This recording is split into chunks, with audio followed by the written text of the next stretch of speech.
오늘 말씀을 바탕으로 제가 2주간 같이 말씀을 나누고자 합니다. 말씀의 제목은 사람을 차별하지 마라입니다.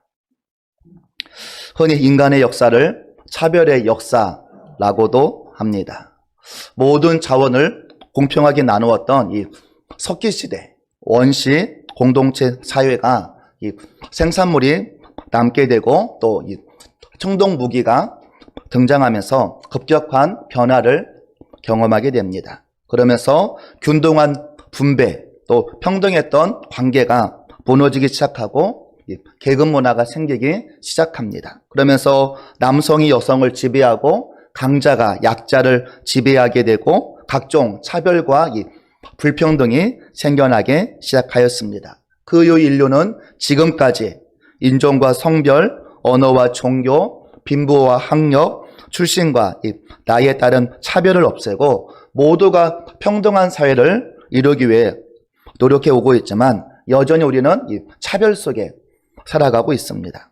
지금까지 혹시 살아오면서 나는 차별을 한 번도 받아본 적이 없다 하신 분 계십니까? 아마 없을 것입니다. 혹시 허름한 옷을 입고 이 백화점에 가보셨습니까? 점원들이 어떤 눈빛으로 바라볼까요? 오래된 차나 이 봉고차를 가지고 호텔에 가보십시오. 어디든 가보면 별로 이 대접을 받지 못할 것입니다. 그러나 고급차에 이 명품 옷을 입고 다시 그곳을 가보십시오. 아마 전혀 다른 대우를 받을 것입니다. 10여 년 전에 외제차가 지금처럼 흔하지 않던 이 시절에 방송에서 신호등이 빨간불에서 파란불로 바뀌었을 때 앞차가 안 가고 있으면 얼마 뒤에 이 경적을 울릴까 이 소형차와 외제차를 나누어서 시험을 한 적이 있었습니다. 그런데 소형차가 앞에 있을 때는 신호가 바뀌자마자 안 가니까 뒤에서 이 경적을 울리고 난리가 났습니다. 근데 외제차가 있을 때는 한 5초간은 기다리거나 아니면 아예 옆 차선으로 바뀌어서 가는 것을 보게 되었습니다. 그래서 사람들은 뭐니 해도 머니가 최고다. 그래서 돈을 많이 벌려고 애쓰는지도 모르겠습니다. 우리가 밖에 나가보면 돈이 얼마나 좋은지 단번에 알 수 있을 것입니다. 이 땅의 많은 부분들이 돈이면 다 될 것처럼 생각이 들기도 합니다. 그러나 예수님은 하나님과 이 재물에 대해서 뭐라고 말씀하셨을까요? 마태복음 6장 24절에 보면 이렇게 말합니다. 같이 한번 읽어보겠습니다. 한 사람이 두 주인을 섬기지 못할 것이니 혹 이를 미워하고 저를 사랑하거나 혹 이를 중히 여기며 저를 경히 여김이라. 너희가 하나님과 재물을 겸하여 섬기지 못하느니라. 이 땅은 크게 두 주인 하나님과 돈이 있는데 너희가 이 두 주인을 마음껏 편하게 섬길 수 있다고 하면 참 좋을 텐데 예수님은 아쉽게도 너희 두 주인을 같이 섬길 수는 없다라고 말씀하고 있습니다. 그러면 이런 이 차별의 문제를 교회에서는 어떻게 대응하고 있었을까요? 오늘 본문을 보면 예나 지금이나 교회 안에 이 차별의 문제는 있어 왔던 것 같습니다. 예배를 드리기 위해 성도들이 오는데 그 중에 이 부자 성도가 있었습니다. 그들은 의상부터가 한눈에 눈에 탁 튑니다. 금 가락지를 손에 끼고 화려하고 아름다운 명품 옷을 입고 옵니다. 이렇게 부자들이 오면 실제로 회당 안에는 이 부자들을 위한 이 특별석이 있어서 특별한 안내를 받으며 그 자리로 가게 됩니다. 반면에 별 볼 일 없거나 가난한 성도가 하면 그냥 서 있든지 한쪽 구석에 가서 앉든지 아무도 거들떠보지 않는 그야말로 찬밥, 신세가 되고 있는 것입니다. 야고보는 교회에서조차 이런 차별의 문제가 발생하는 것을 탄식하면서 우리가 신앙적으로 어떻게 이 문제를 대응하는 게 좋을지 오늘 본문에 우리에게 지혜를 주고 있습니다. 야고보는 첫 번째로는 교회 안의 차별은 예수 그리스도에 대한 믿음을 무너뜨리고 있다라고 얘기하고 있습니다. 교회 안의 차별은 우리의 신앙, 우리의 믿음을 무너뜨리고 있다라는 이야기입니다. 차별과 믿음을 연관시키고 있는 것입니다. 야고보는 단순히 사람을 너희가 차별하지 말라라고 말씀하고 있는 것이 아니고 차별해서는 안 되는 이유를 그 앞부분에서 언급을 하고 있습니다. 우리 한번 1절 한번 같이 한번 읽어보겠습니다. 1절, 자 시작. 내 형제들아 영광의 주 곧 우리 주 예수 그리스도를 믿는 믿음을 너희가 가졌으니 사람을 차별하여 대하지 말라. 이 차별해서는 안 되는 이유가 우리가 영광의 주 곧 주 예수에 대한 믿음을 너희가 가졌기 때문이다 라고 말합니다. 여기서 영광의 주라는 말은 이 초대교회 당시에서는 아무 때나 사용하지 않고 분명한 목적이 있을 때만 사용했던 단어로서 죄와 이 사망 권세를 깨뜨리시고 부활하신 예수님을 강조할 때 사용하던 단어였습니다. 즉 예수님이 유대인과 이방인의 차별에 막힌 담을 허시고 차별을 없애고 하나님의 형상을 회복하기 위해서 죽으시고 부활하시고 승리하신 예수님을 강조할 때 영광의 주라는 단어를 사용했던 것입니다. 그래서 그래서 야고보는 예수님이 하나님의 형상대로 만드신 인간의 형상을 회복하기 위해서 이 땅에 오셨고 인류 역사에 고칠 수 없는 이 고질병인 이 차별의 문제를 해결하기 위해서 오셨다라는 것을 강조하고 있는 것입니다. 우리가 믿는 이 예수님이 어떠한 분이십니까? 바울은 빌립보서 2장에서 명확하게 예수님이 어떠한 분인지를 말씀하고 있습니다. 예수님은 하나님과 근본 본체, 하나님과 같은 분이라고 말씀하고 있습니다. 그런데 하나님과 이 동등됨을 취할 것으로 여기지 아니하시고, 즉 하나님과 같은 대우받기를 포기하시고 자기가 대우받을 권리를 포기했다라는 이야기입니다. 권리만 포기한 것이 아니고 그 다음에 무엇했죠? 자기를 비워 종의 형체를 가져 인간과 같이 되었다라고 말씀하십니다. 하나님과 같은 분인데 하나님과 같은 대우 받을 것을 포기하시고 오히려 인간이 돼서 이 땅에 오셔서 죽기까지 복종하셨다라고 말씀하고 있는 것입니다. 그래서 예수님은 이 땅에 오셔서 많은 사람들이 거들떠 보지 않고 죄인 취급했던 세리와 죄인들의 친구가 되셔서 그들과 먹고 마시기를 즐겨 하셨습니다. 또 당시에 사람들이 하찮게 보았던 아이들조차도 품에 안으시고 안수하시며 당시의 창녀, 어린아이 같은 이 연약한 자들의 친구가 되어주고 있었던 것입니다.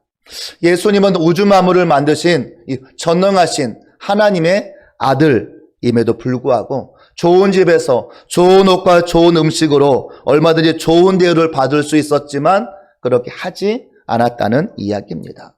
오히려 바울은 예수님이 우리를 부유하게 하기 위해서 친히 가난하게 되었다라고 말합니다. 고린도서 8장 9절에 이렇게 말합니다. 같이 한번 읽어볼까요? 우리 주 예수 그리스도의 은혜를 너희가 알거니와 부유하신 이로써 너희를 위하여 가난하게 되심은 그의 가난함으로 말미암아 너희를 부유하게 하려 하심이라. 예수님이 부유하신 자지만 우리를 위해서 가난하게 되어서 우리를 부유하게 하셨다라고 말씀합니다. 야고보도 오늘 5절 앞부분에 보면 이렇게 말합니다. 내 사랑하는 형제들아 들을지어다. 하나님이 세상에서 가난한 자를 택하사 믿음에 부유하게 하시고, 하나님이 이 땅에서 가난한 자, 우리의 기준으로 보면 부족하고 연약한 자들을 택해서 믿음에 부유하게 하셨다는 이야기입니다. 하나님의 택한 기준이 합리적으로 보이십니까? 하나님이 하나님의 일을 제대로 하려면 힘있고 능력 있는 자들을 택해서 일해야 하지 않을까요? 빌 게이츠나 워런 버핏이나 일론 머스크 같은 사람을 택해서 그들의 돈과 그들의 이 영향력으로 세계 선교를 한다면 얼마나 효율적으로 빨리 할 수 있었을까요? 그런데 하나님의 방법은 세상에서 가난한 자를 택하사 믿음에 부유하게 하셨던 것입니다. 이 땅의 시각으로 보면 가난하고 비천하지만 하나님의 시각으로 보면 존귀한 자임을 보여주고 있는 것입니다. 예수님은 과부의 동전 2개가 이 땅에 그 누구보다도 더 많은 헌금을 바쳤다고 말씀하는 것이 바로 그런 뜻인 것입니다. 이 땅의 기준과 하나님의 기준이 이렇게 다름을 말씀하고 있는 것입니다. 그렇다면 우리는 교회 안에서 이 세상의 기준과 하나님의 기준 간에 우리는 어느 것이 더 허용되고 있는가? 우리 가운데는 어떤 기준이 더 활용되고 있는가 생각해 보시기를 바랍니다. 안타깝게도 하나님이 택한 자들이 모인 교회조차도 가난하고 연약한 자들은 무시를 받습니다. 그런데 이런 차별은 하나님의 뜻의 정반대라고 말하고 있는 것입니다. 부자나 가난한 자나 교회를 오래 다닌 자나 적게 다닌 자나 헌금을 많이 낸 자나 적게 낸 자나 그 어떤 차별도 교회 안에서는 있어서는 안 된다는 것입니다. 교회 안에 이런 차별이 있고 서로 간에 벽이 있다면 그 교회는 예수 그리스도를 잘 못 믿고 있다라는 이야기입니다.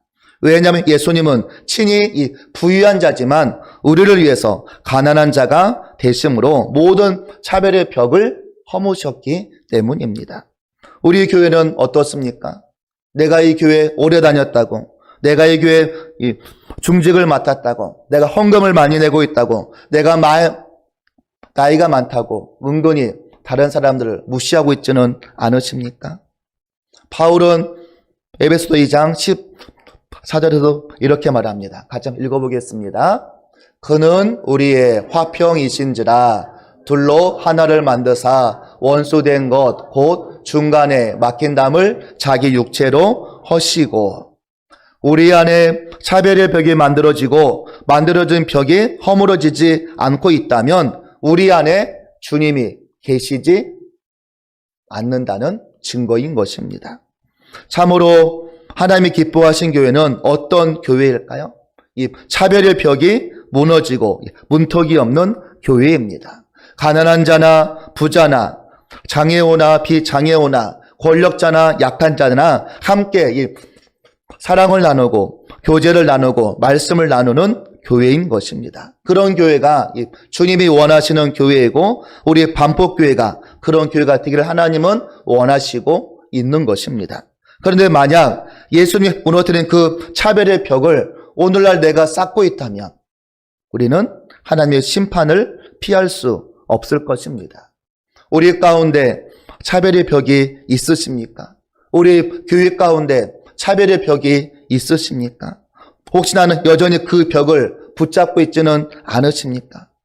어쩔 수 없지 않습니까? 또는 나는 차별하지 않는데 그 사람이 그렇게 느끼고 있는 거라고 합리화하시겠습니까?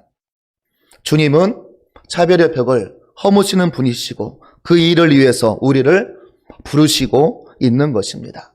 좋은 교회는 건물이 좋고 권력자가 많고 헌금이 많은 것이 아니라 어린이들이 노약자들이 사회적인 약자들이 더 대우받는 교회입니다. 차별이 있다면 허무는 것이 교회를 하나님의 교회답게 만들어가는 것입니다. 한때 해방신학이 많은 사람의 마음을 사로잡을 때가 있었습니다. 왜냐하면 해방신학이 생겨난 배경이 이 남미의 상황이었습니다. 남미의 상황 가운데 과연 복음이 무엇인가 많은 사람들이 고민하게 되었던 것입니다. 남미의 많은 나라 국민들은 가난과 마약과 폭력의 굴레에서 헤어나오지 못하고 있었는데 교회는 그야말로 이 부자들을 위한 기관이 되어가고 있었던 것입니다. 더럽고 가난한 자들은 아름답고 화려한 예배당에 들어오는 것이 허락되지 않았습니다. 가난한 사람들이 예배를 드리려면 자기들끼리 모여서 예배를 드려야만 했습니다. 그러면서 그들은 부자들의 하나님과 가난한 자들의 하나님이 따로 있는 것처럼 생각해 오게 되었습니다. 부자들만 갈 수 있는 교회에서는 부자들의 하나님께 예배드리고 우리같이 가난한 자들은 가난한 자들의 하나님께 예배를 드려야 한다라고 생각했던 것입니다. 교회가 국민들의 고통에 전혀 관심이 없던 그런 상황 속에서 복음이 무엇이냐? 복음이 어떤 역할을 해야 하느냐에 대한 이 대답으로 해방신학이 나왔던 것입니다. 백인들만 모이는 어느 교회가 있었습니다. 한 흑인 아이가 그 교회에 들어가려고 했다가 현관에서 제지를 당하고 쫓겨나게 되었습니다. 쫓겨난 아이는 교회 계단에서 엎드려 울고 있었는데 예수님이 다가오셔서 얘야 너는 왜 거기서 울고 있니라고 물어보았습니다. 그자 그 아이가 말하기를 제가 저 교회에 들어가고 싶은데 못 들어오게 해서 여기에서 울고 있다라고 얘기했습니다. 그다 예수님이 그 아이를 안고 말하면서 괜찮아 울지 마라. 나도 아직 그 교회는 들어가 보지 못했단다 라고 얘기했다고 합니다. 교회가 교회의 모습을 잃어버리면 그렇게 되는 것입니다. 교회는 예수에 대한 믿음을 가진 사람들이 모인 곳이지 자기 마음에 맞는 사람들끼리 자기의 사회적인 위치나 지위에 맞는 사람들끼리 모이는 곳이 아닌 것입니다. 그래서 야고보는 오늘 이 4절에서 이렇게 말합니다. 같이 한번 읽어볼까요? 너희끼리 서로 차별하여 악한 생각으로 판단하는 자가 되는 것이 아니냐. 또 9절에 보면 이렇게 말합니다. 만일 너희가 사람을 차별하여 대하면 죄를 짓는 것이니. 사람을 차별하는 것은 악한 생각에서 나오는 것이기에 죄를 짓는 것이다 라고 말합니다. 하나님께서 사람을 창조하실 때 누구나 동일하게 하나님의 형상으로 만드셨습니다. 하나님을 만드시면서 마치 이 소고기처럼 너는 A+, 너는 A, 너는 B, C로 나누어서 우리에게 등급을 허락하지 않으셨습니다. 이 교회는 A+ 교회만 갈 수 있는 교회고 이 교회는 B만 갈 수 있는 교회라고 교회를 차별하지 않으셨습니다. 그런데 하나님의 형상으로 만든 사람을 우리가 차별한다면 우리는 하나님의 창조 질서를 부정하고 하나님을 부정하는 것이라고 얘기하고 있는 것입니다. 그래서 잠언은 이렇게 말합니다. 잠언 14장 우리 31절을 같이 한번 읽어볼까요? 자, 시작. 가난한 사람을 학대하는 자는 그를 지으신 이를 멸시하는 자요. 잠언 17장 5절도 이렇게 말합니다. 같이 읽어볼까요?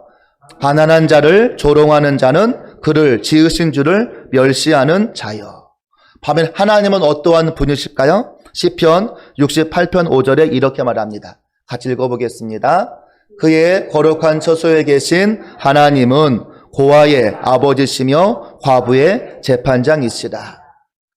하나님의 이 성소에 계신 하나님은 고아의 아버지, 과부의 재판장, 즉 어려운 사람의 아버지라는 이야기입니다. 그 하나님이 만드신 사람을 우리가 가난하다고 학대하고 조롱한다면 그를 만드신 하나님을 멸시하는 것이라고 말씀하고 있습니다. 왜 그럴까요? 우리는 다 믿음으로 하나님의 아들이 되었습니다. 그리고 우리 모두는 믿음 안에서 하나임을 바울이 강조하고 있는 것입니다. 갈라디아서 3장 26절에 이렇게 말합니다. 같이 한번 읽어볼까요?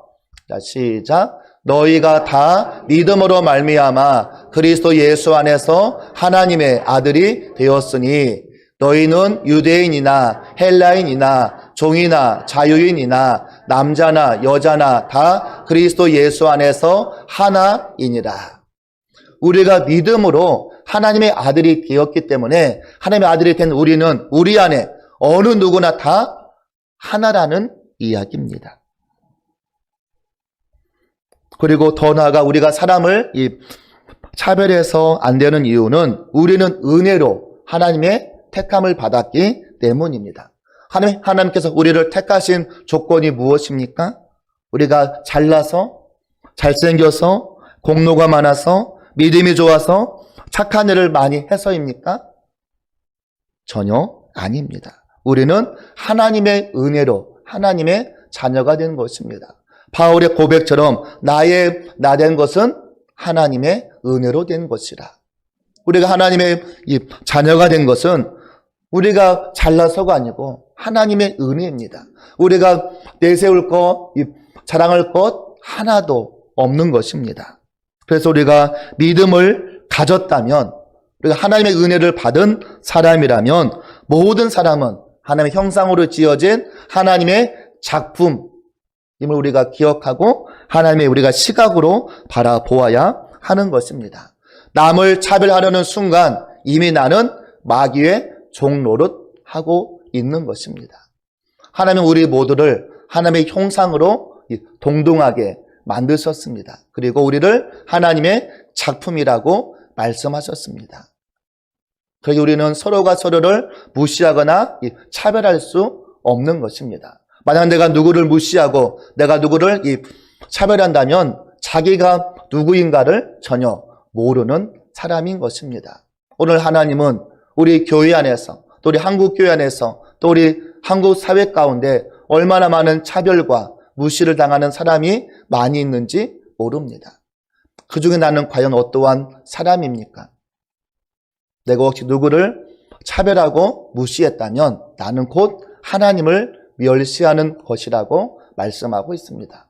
역으로 말하면 우리는 누구를 다 사랑할 수밖에 없는 사람들입니다. 우리가 서로가 서로를 바라볼 때 더욱 사랑하는 마음으로 바라볼 수 있기를 간절히 바라겠습니다. 특별히 가정 안에서 부부가 부부를 바라볼 때 더욱 사랑의 마음으로 바라보시고, 부모가 자녀를 바라볼 때 더욱 사랑의 마음으로 바라보시고, 교회 어른들이 우리 교회의 다음 세대 우리의 자녀들 바라볼 때 하나님의 보배 같은 마음으로 바라보시고, 또 특별히 어려운 자, 힘든 자를 우리가 사랑의 마음으로 바라본다면 우리 안에 또 하나님의 큰 사랑과 은혜가 가득한 교회가 될 것입니다. 사람을 차별하지 말라, 하나님의 말씀입니다. 우리가 사람을 더욱 사랑하며 나아갈 수 있기를 간절히 바라겠습니다. 같이 기도하시겠습니다.